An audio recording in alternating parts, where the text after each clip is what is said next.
Bene, complimenti al Presidente Mario Pozza. Ora apriamo una pagina di sanità. Se diciamo microbiologia a Treviso, parliamo di un nuovo laboratorio, di un nuovo modello organizzativo, come ci racconta il prossimo servizio.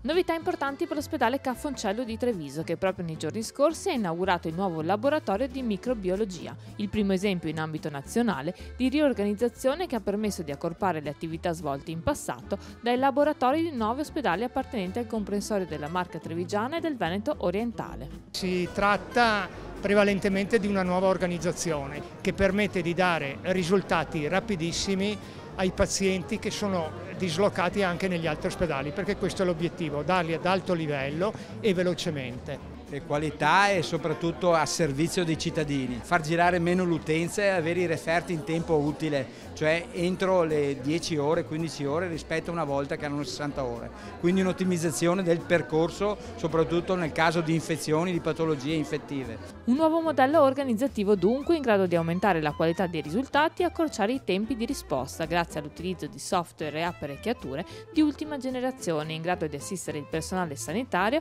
e apportare numerosi vantaggi.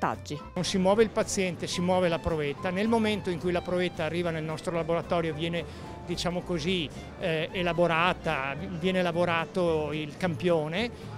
Quando nasce il batterio nella piastra si vede nell'ospedale di riferimento.